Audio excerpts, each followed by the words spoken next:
Don't look at the door. That's what I kept telling myself the whole drive to St. Michael's Hospital that Tuesday morning. Don't look at the door because once you walk through it, everything changes. My wife had been sick for 7 months. Not the kind of sick where you feel off for a week and then you're back to yourself. The kind of sick that creeps. The kind that steals a little color from her face every morning until you're standing in the kitchen one day and you realize you can't quite remember what she looked like when she laughed without wincing. Her name is Beverly, Bev. I've called her since our second date in 1987, when she showed up 20 minutes late to the Lakeshore Grill in Oakville, wearing her mother's earrings and not a shred of apology. She taught grade 2 at Palermo Public for 31 years. She made her own jam. She argued with the TV during the 6 o'clock news. She was the loudest person in any room she chose to be loud in, and the most quietly steady person you'd want beside you when things got hard, and for 7 months she had been getting smaller. The doctors at first said it was fatigue. Then they said it might be her thyroid. Then they ordered more tests, and more tests after that. And every time I sat across from a specialist in a beige office, I left with a new set of maybes and a longer list of things to rule out. Her hair had started thinning in February. By April, she was losing feeling in her fingertips. Our family doctor referred us to a neurologist at St. Michael's in Toronto, and that's where we were that Tuesday. Another appointment, another round of questions I already knew by heart. I was in the hallway outside her room pouring the worst coffee I'd ever tasted from a machine near the elevator when the nurse approached me. I'd seen her before. She was one of the senior nurses on the ward, a woman in her late 50s with close-cropped gray hair and the kind of direct eyes that tell you she has seen things she can't unsee. Her name tag said Pauline. She looked at me for a moment in a way that was different from how staff usually look at you. Not the professional kindness, not the careful optimism.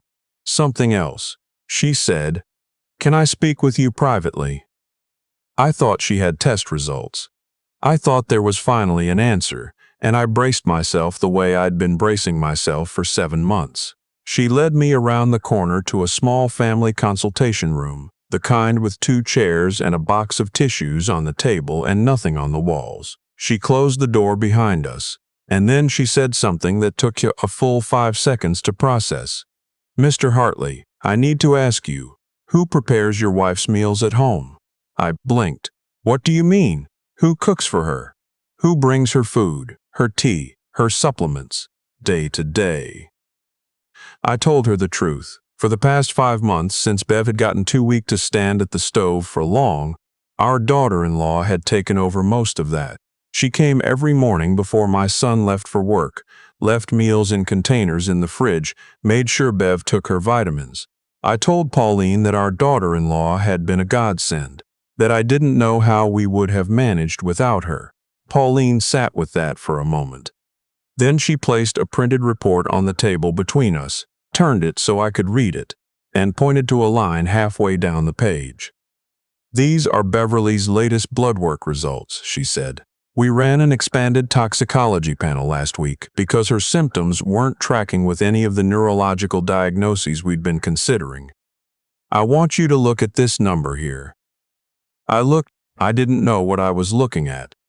"That's her blood thallium level," Pauline said. "It's significantly elevated. Thallium is a heavy metal. It was used in rat poison decades ago. It was banned in Canada in the 1970s, but it still exists. In industry, in old stockpiles, and in certain compounds that can be obtained if someone is determined to obtain them." I remember very clearly that the coffee cup was still in my hand.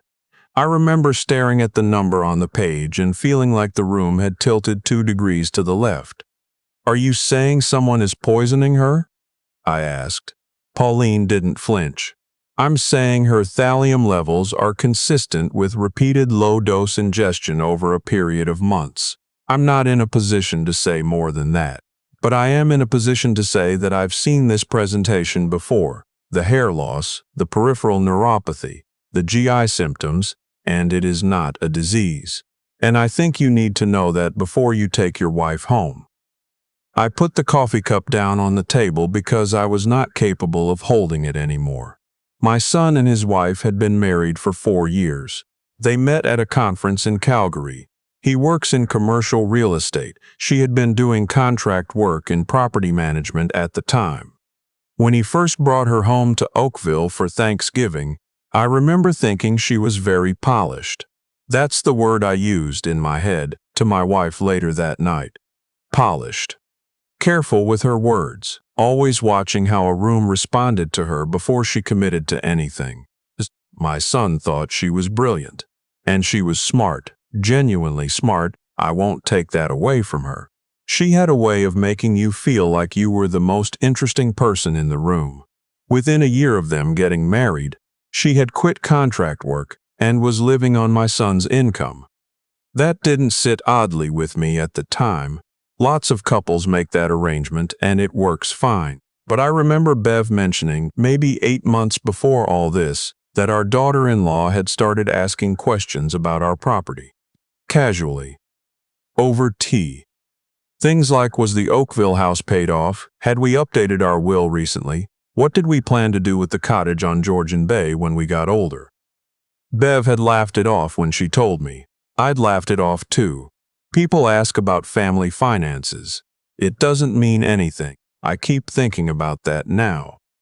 After I left the consultation room, I sat in my car in the St. Michael's parking garage for 45 minutes. I didn't cry. I don't know why. I think my body hadn't decided yet what to do with what I'd just been told. I kept trying to assemble it into something that made sense, and it kept falling apart in my hands. I thought about the supplements. Our daughter-in-law had introduced those about 6 months ago. A whole regimen, vitamins and minerals and powders she said her naturopath had recommended, tailored for women Bev's age. She had researched it thoroughly, she said. She bought everything herself and portioned it out into weekly pill boxes. She was so organized about it. Bev trusted her completely. My son trusted her completely. I had trusted her completely. I drove back inside and I asked to speak with Pauline again. I asked her what I needed to do. She connected me with a patient advocate at the hospital who had a protocol for exactly this situation. I didn't know such a protocol existed, but apparently it does. Within 2 hours, I was sitting with a detective from Toronto Police's Major Crimes Division in the hospital's administrative wing. His name was Paul Okwu. He was soft-spoken, methodical, and he listened to everything I said without interrupting. When I finished, he asked me one question: the supplements. Do you still have any of them at home? I did. I'd brought a bag of Bev's things to the hospital, and one of the weekly pill boxes was in it. Detective Okwu sent it to a forensic lab the same afternoon. He also asked me, and this was the hard part, not to say anything to my son yet, not to change anything at home. He explained that what he needed, if this was going to go anywhere legally, was documentation, evidence of a pattern. He needed to know how it was getting in and to establish that it was deliberate.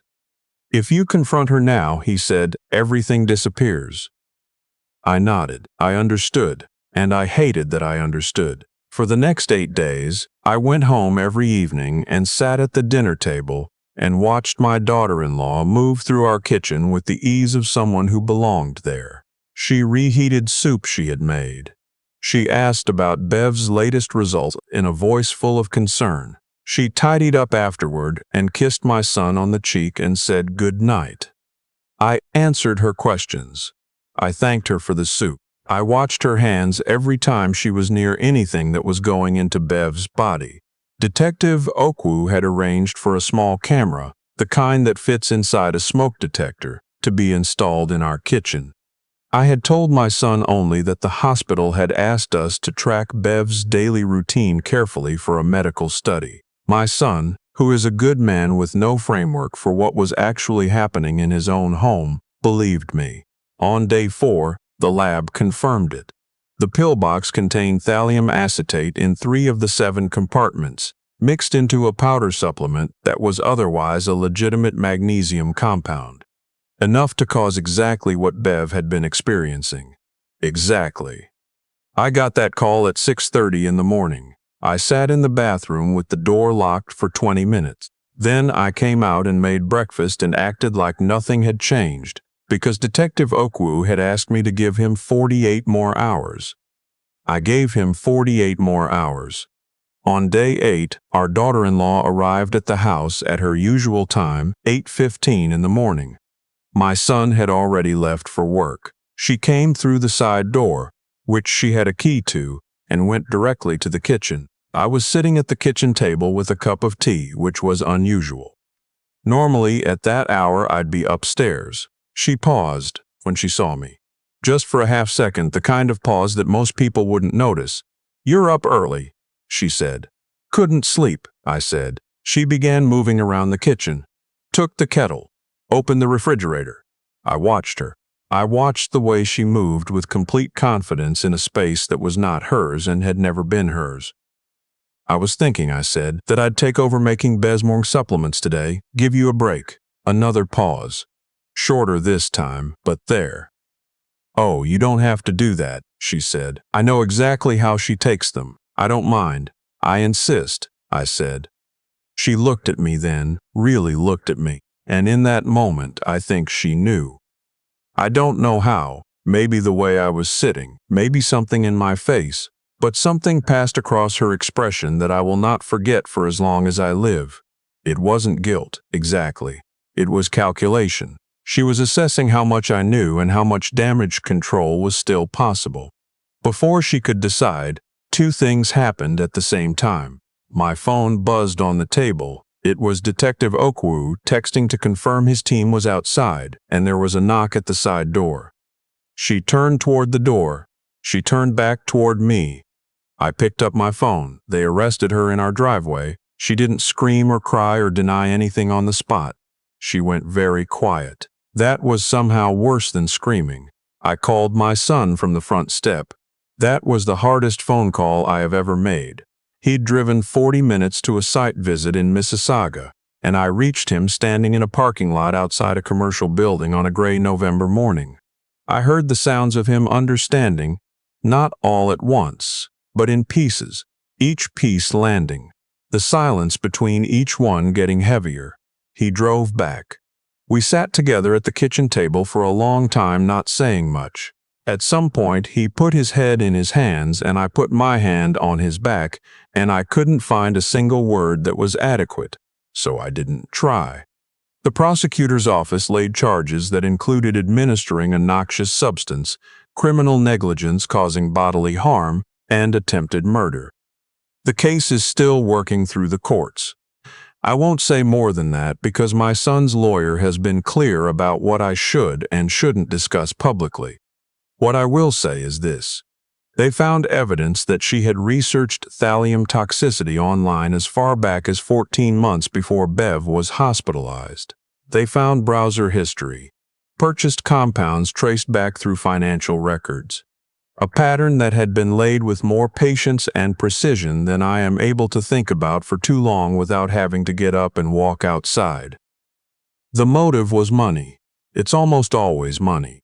Our estate, the house in Oakville, the cottage, my pension, Bev's teacher's pension, savings accumulated over 40 years of two people living carefully, was substantial. She had done the math. She had decided the math justified what she did. I think about the word justified a lot. I don't think she ever felt she was doing something monstrous. I think she felt she was solving a problem. That's the part that stays with me. That the people who do the most damage often don't experience themselves as villains. They experience themselves as practical. Bev spent 3 more weeks at St. Michael's. The treatment for thallium poisoning is specific, Prussian blue, administered orally, which binds to the thallium and allows the body to excrete it. She responded well. Better than the doctors had initially projected. By the time she came home, she was walking on her own again. Her grip strength was returning, and she had started giving the evening news its proper arguments again from the living room couch. Her hair has come back slowly. She tires more easily than she used to. Some mornings her hands still bother her, and she doesn't say so, but I can tell. We've been married for 38 years. I know when her hands are bothering her. She asked me, not long after she came home, whether I was angry. I told her I didn't know what I was. That anger felt too simple for something this complicated. She nodded. She understood exactly what I meant because she felt exactly the same way. She did say one thing that I've thought about every day since. She said, "The hardest part isn't that she did it. The hardest part is that I liked her. I genuinely liked her, and that's not something I get to take back."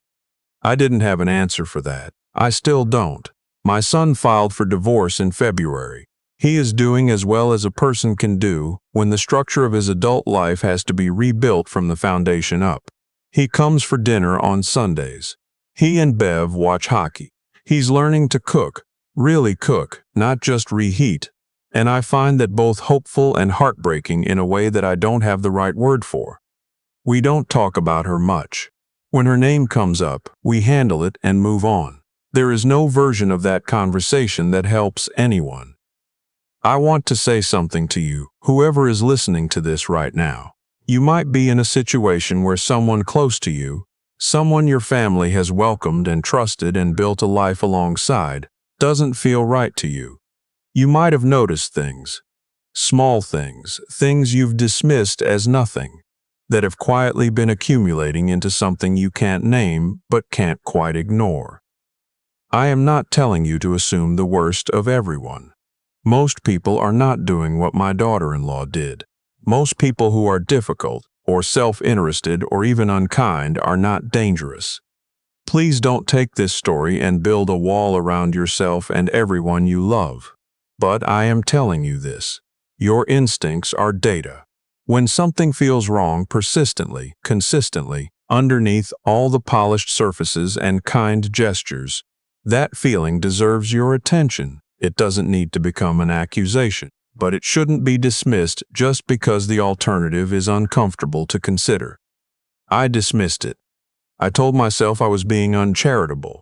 I told myself that noticing things was the same as being unfair to someone.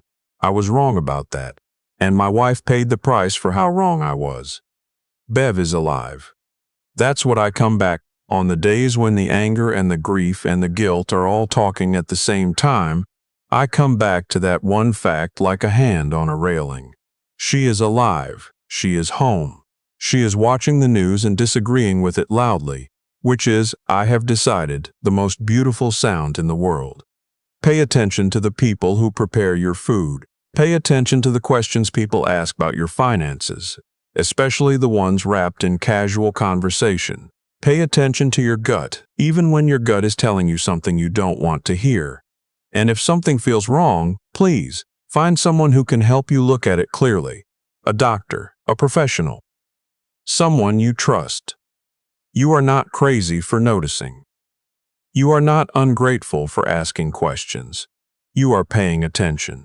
And paying attention might be the most important thing any of us can do for the people we love.